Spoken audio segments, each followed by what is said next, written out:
Hello and welcome to Millennium News Hour. I am Tanziba Nawreen. In today's bulletin, we will present top and trending news from across the nation and the world. Let's begin with the headlines of the day.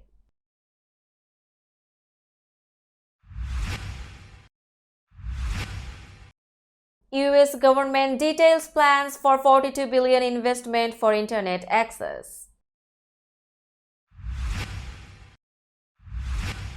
Biden calls mutiny a struggle within the Russian system and says US and NATO played no part.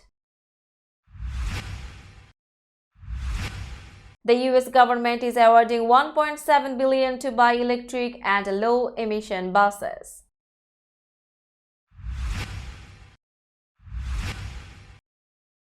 Tornadoes, severe weather kill 3 in US Midwest.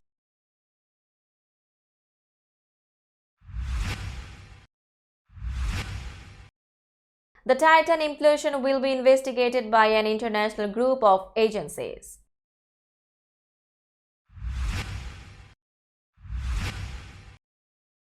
US top court unfreezes black voting rights lawsuit in Louisiana.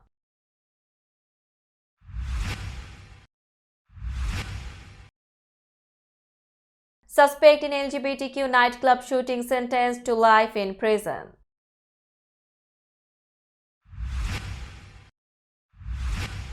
DeSantis unveils an aggressive immigration and border security policy that largely mirrors Trump's. Kentucky Attorney General is accused of seeking donations from company his office is investigating.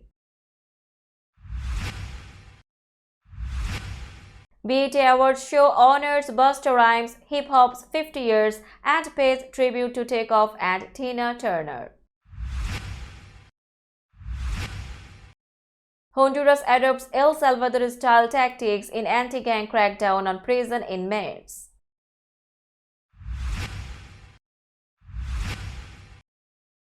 North Korea holds rallies denouncing imperialist US.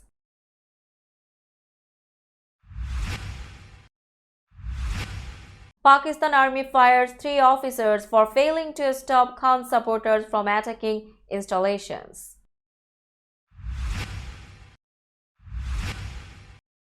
Israel okay's plans for thousands of new settlement homes, defying White House calls for restraint.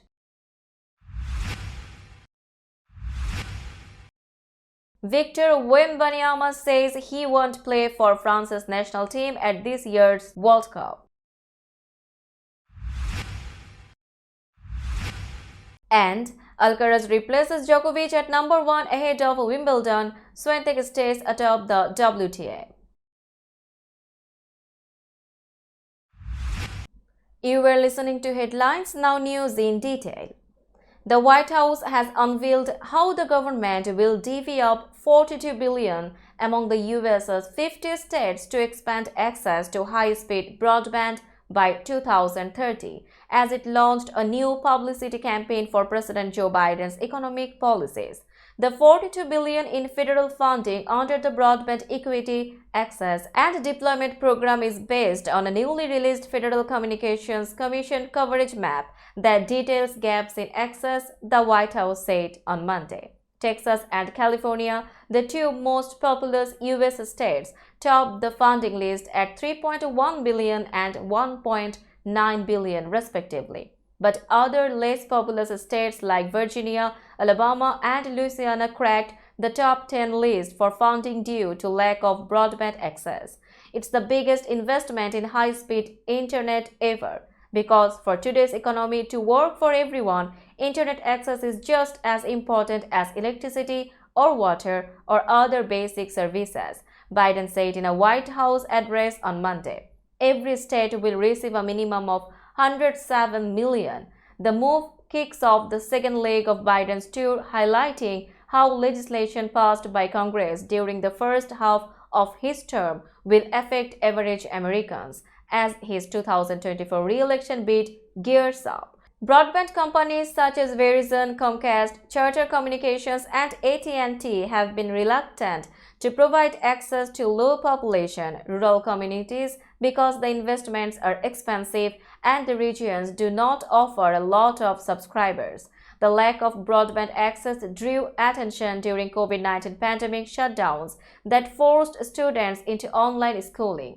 States are expected to submit initial plans later this year that will unlock 20% of the funding.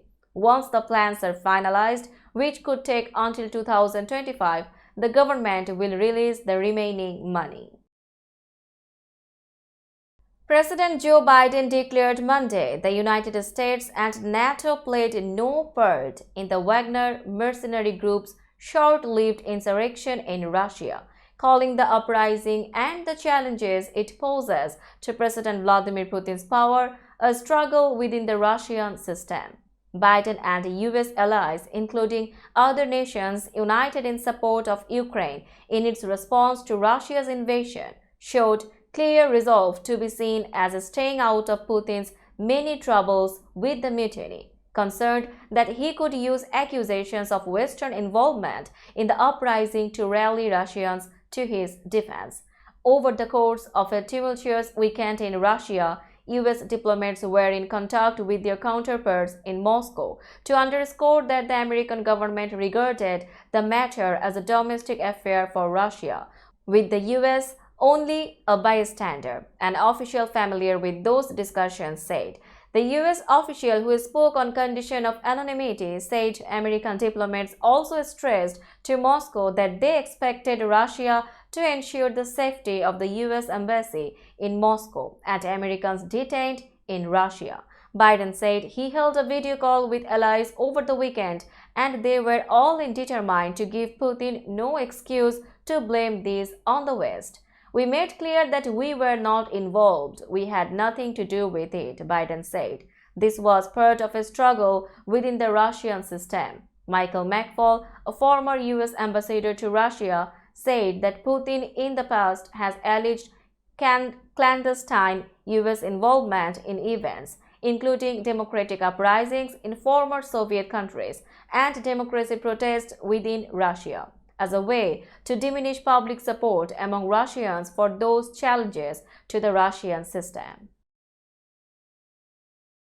The U.S. Department of Transportation is awarding almost $1.7 billion in grants for buying zero and low-emission buses, with the money going to transit projects in 46 states and territories. The grants will enable transit agencies and state and local governments to buy 1,700 U.S.-built buses, nearly half of which will have zero carbon emissions.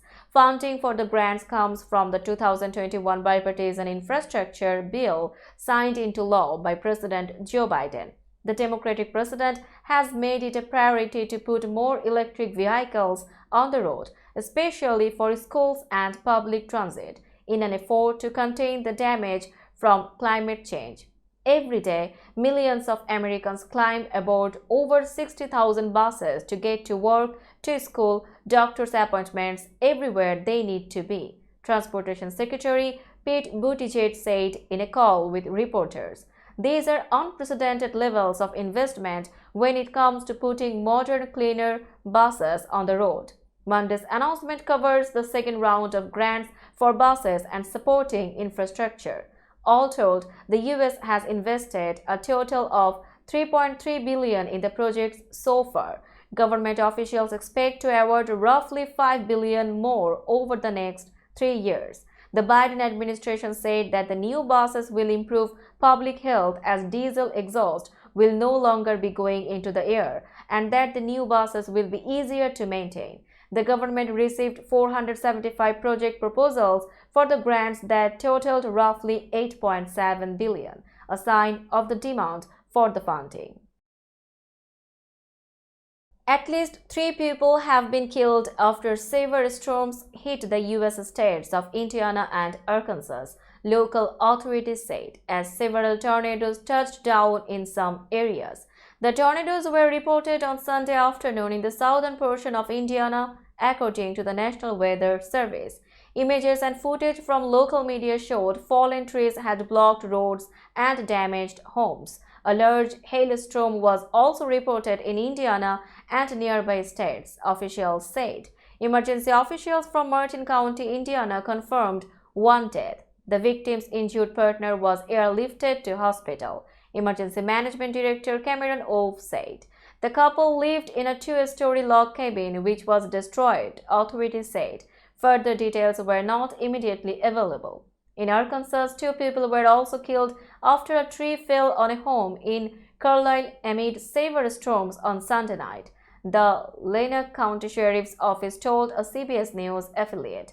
A third person survived. Meanwhile, about 75 homes were damaged in Johnson County, Indiana, located south of the state capital, Indianapolis, including in the towns of Greenwood and Burgersville, officials said. An international group of agencies is investigating what may have caused the Titan submersible to implode while carrying 5 people to the Titanic wreckage, and U.S. maritime officials say they will issue a report aimed at improving the safety of submersibles worldwide. Investigators from the US, Canada, France, and the United Kingdom are working closely together on the probe of the June 18 accident, which happened in an unforgiving and difficult-to-access region of the North Atlantic, said U.S. Coast Guard Rear Admiral John Moger of the Coast Guard 1st District. Salvage operations from the seafloor are ongoing, and the accident site has been mapped. Coast Guard Chief Investigator Captain Jason Neubauer said Sunday. He did not give a timeline for the investigation. Neubauer said the final report will be issued to the International Maritime Organization. My primary goal is to prevent a similar occurrence by making the necessary recommendations to advance the safety of the maritime domain worldwide, Neubauer said. Evidence is being collected in the port of St. John's, Newfoundland, in coordination with Canadian authorities.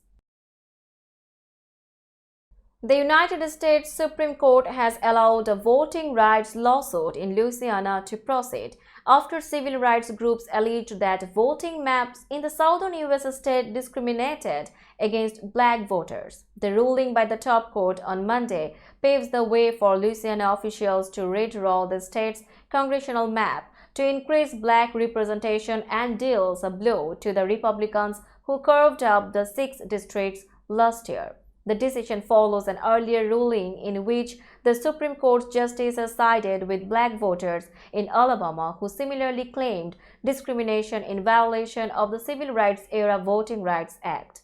The Louisiana case revolves around a congressional map drawn by Republican lawmakers for the 2022 elections that included only one black majority U.S. House of Representatives district out of 6 in the state. Black residents, who mostly vote Democratic, make up about 1/3 of Louisiana's population. The suspect in a mass shooting that killed 5 people at an LGBTQ nightclub has been sentenced to life in prison without the possibility of parole in a United States courtroom. Earlier on Monday, that suspect, 23-year-old Anderson Lee Aldridge, pleaded guilty to 5 charges of murder and 46 counts of attempted murder as part of a deal with prosecutors. Aldridge also pleaded no contest to 2 hate crimes. The plea deal averted the possibility of a prolonged and emotional trial, coming nearly 7 months after the November attack on the Club Q nightclub in Colorado Springs, Colorado. Aldridge, who stormed into Club Q wearing body armor and carrying several weapons, killed 5 people and injured nearly 2 dozen before being subdued by the heroic actions of patrons who wrestled him to the ground. The attack brought attention to violence and increasingly hostile rhetoric across the U.S. against members of the LGBTQ community, particularly transgender people. Club Q was known as a safe haven for the local LGBTQ population. It also drew comparisons to the 2016 shooting at Pulse, an LGBTQ nightclub in Orlando, Florida, where an attacker killed 49 people. Republican presidential candidate Ron DeSantis promised to end birthright citizenship finish building the southern border wall, and send U.S. forces into Mexico to combat drug cartels as part of an aggressive and familiar immigration policy proposal he laid out Monday in a Texas border city. The sweeping immigration plan, the Florida governor's first detailed policy release as a 2024 contender, represents a long-established wish list of Republican immigration proposals that largely mirrors former President Donald Trump's policies. Much of DeSantis' plan faces tall odds, requiring the reversal of legal precedents, approval from other countries, or even an amendment to the U.S. Constitution. Still, DeSantis projected confidence on Monday, slapping at leaders in both political parties for failing to stop what he called an immigrant invasion, as he addressed residents of Eagle Pass, Texas, a community that has emerged as a major corridor for illegal border crossings during Joe Biden's presidency. The DeSantis campaign has promised to release more detailed policy rollouts in the coming weeks. But in leading with immigration, DeSantis is prioritizing a divisive issue that has long been a focus of the GOP's most conservative voters. The pro-immigrant group America's Voice condemned DeSantis for making invasion references that have been used by white supremacists. Republican Attorney General Daniel Cameron directly solicited donation for his gubernatorial campaign from executives of a Kentucky drug treatment organization that his office began investigating last year, according to an attorney for the organization. The request for contributions occurred during a call Cameron made early this year to a representative of Edgewater recovery centers. Edgewater attorney Michael Denbo told the Associated Press. A Cameron campaign official made a follow-up call to the same representative, and there was an exchange regarding a possible fundraiser that ultimately never occurred, he said. Denbo declined to identify the Edgewater representative who received the calls. Several Edgewater executives later donated $7,600 to Cameron's campaign. Those donations have since been refunded, the campaign said. But the solicitations and their timing, coming as Edgewater was under investigation, have led to demands for an investigation from the campaign of Democratic Governor Andy Beshear, Cameron's opponent in one of the nation's most closely watched elections this year, and it escalated a cross-volley of attacks over campaign finances. Edgewater directed questions about the Cameron-related matter to Denbo. The 2023 BET Awards celebrated 50 years of hip-hop with tributes to the genre's earliest voices, late legends, and new talent during a show packed with spectacular performances that consistently felt like a party. Sunday's biggest surprise came when Quavo and Offset, the surviving members of Migos, performed Bad and Bougie in front of an image of Takeoff, who died in a shooting in November. BET Do It for Take, the duo shouted near the beginning of their set, as their backdrop switched from the image of a space shuttle to one of Takeoff pointing in the air. Throughout the show, whether it was Tupac, Notorious B.I.G., Biz Markie, or Pop Smoke, performers and MC Kid Capri paid homage to late hip-hop stars, often by quickly highlighting a taste of their best-known hits. In a show where few awards were given, Capri and Bet kept the emphasis on the music. Busta Rhymes took home the night's biggest honor, the Lifetime Achievement Award, handed to him by Swizz Beatz. The 12-time Grammy Award-nominated rapper, producer, and pioneering hip-hop figure is widely regarded as one of the great MCs, with 7 top 10 Billboard Hot 100 hits to his name. Diddy, Janet Jackson, Chuck D, Missy Elliott, Pharrell Williams, and Mariah Carey recorded a video tribute to Rhymes. Now it's time for global updates.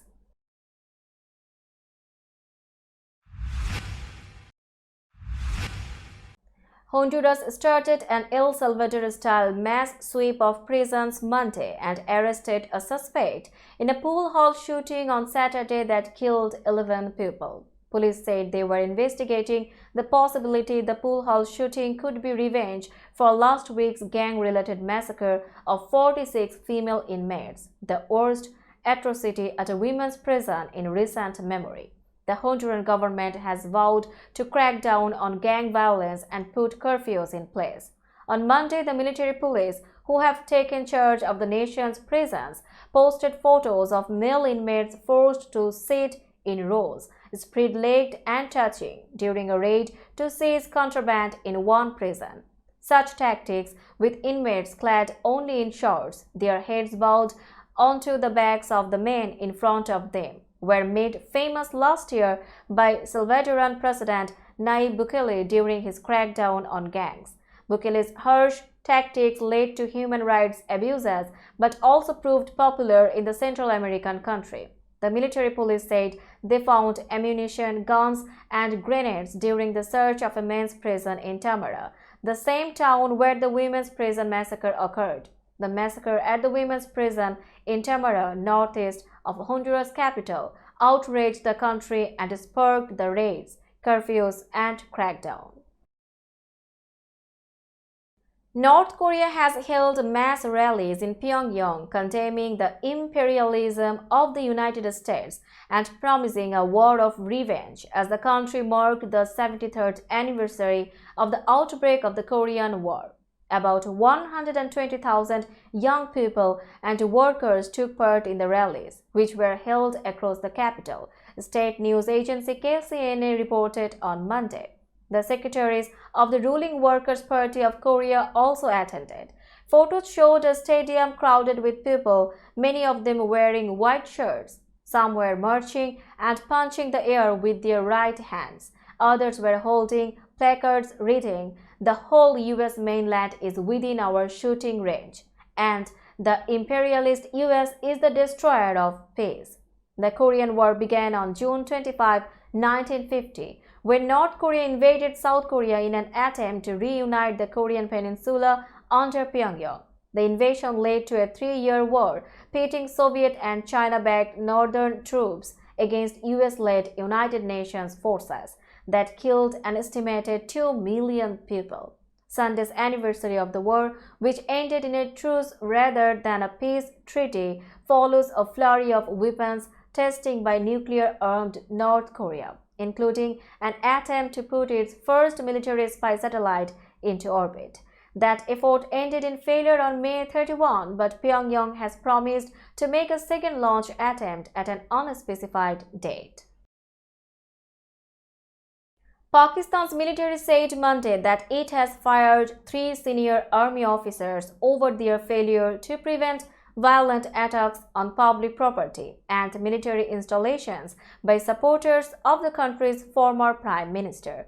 The attacks last month came after former Premier Imran Khan was arrested in a graft case. Major General Ahmad Sharif said a top general was among those fired, and action had been taken against another 15 army officers over their unintentional negligence in the matter. The military did not disclose the names of the officers who were fired or disciplined, but it said some family members of retired army officers were also facing investigation. At a televised news conference, Sharif said the military was also trying 102 civilians over their involvement in the May 9 attacks, during which the residence of a top regional commander was destroyed in Lahore.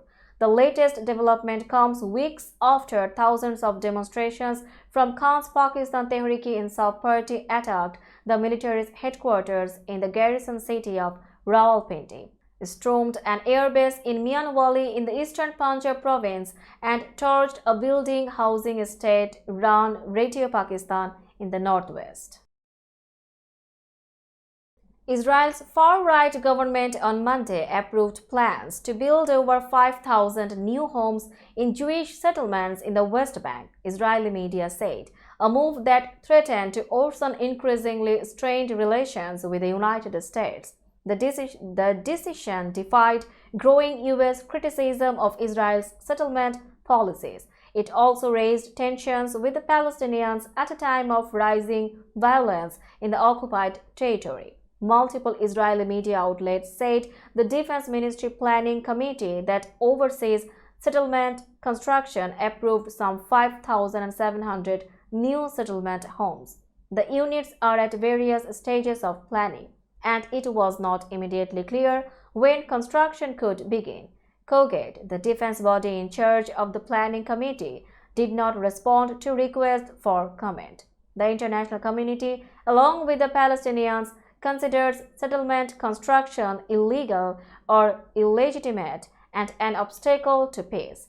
Over 700,000 Israelis now live in the occupied West Bank and East Jerusalem, territories captured by Israel in 1967 and sought by the Palestinians for a future state.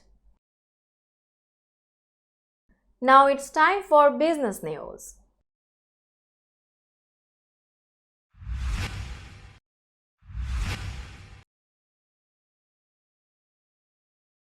Today's New York stock close price is 15,518.74. The NYSE Composite is increased by 49.39 points or 0.32%.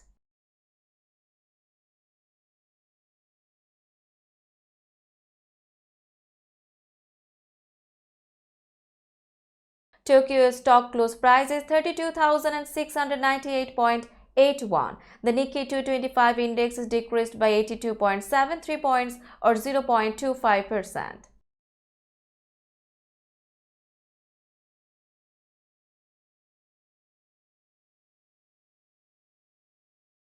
Shanghai stock close price is 3,150.62. The Shanghai index is decreased by 47.28 points or 1.48%.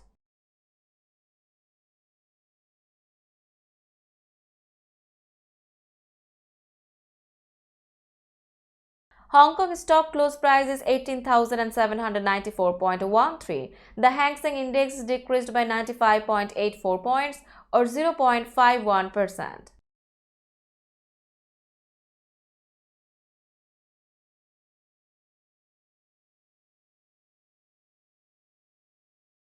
Bombay stock close price is 62,970.00. The Sensex index is decreased by 9.37 points or 0.01%.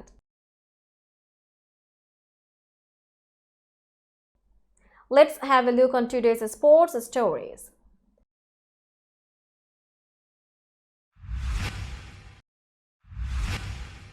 Victor Wembanyama has some bad news for France. The #1 draft pick told L'Equipe newspaper he won't play with his national basketball team at this year's World Cup in order to protect his still developing body, and will instead take that time to continue preparing for his rookie season with the San Antonio Spurs.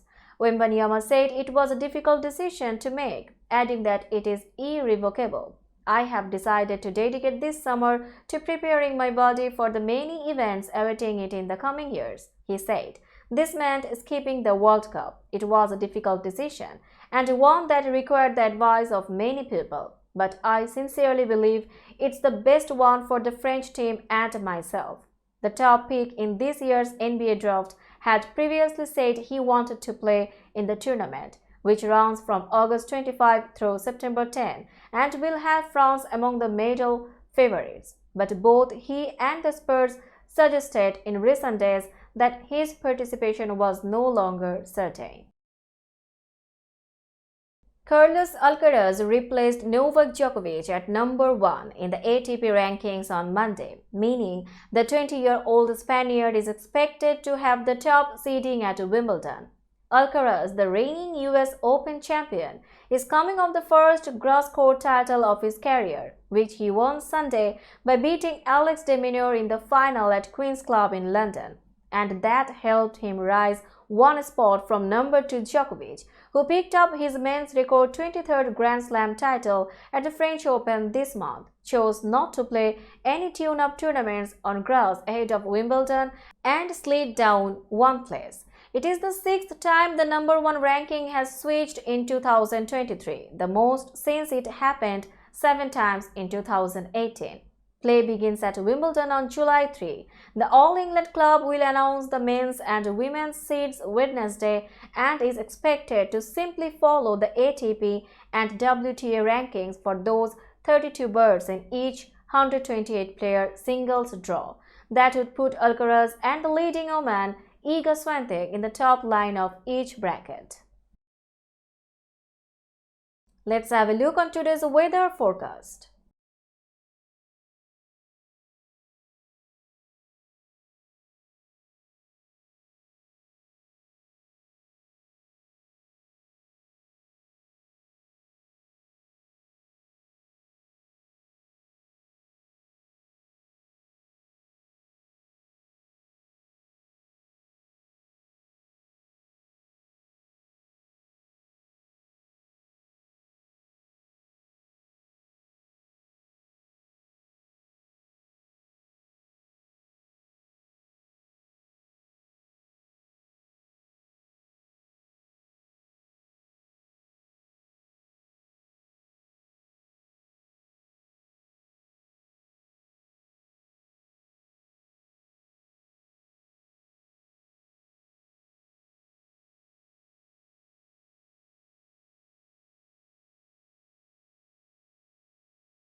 That's all in today's news. Keep watching Millennium News 24 for latest update.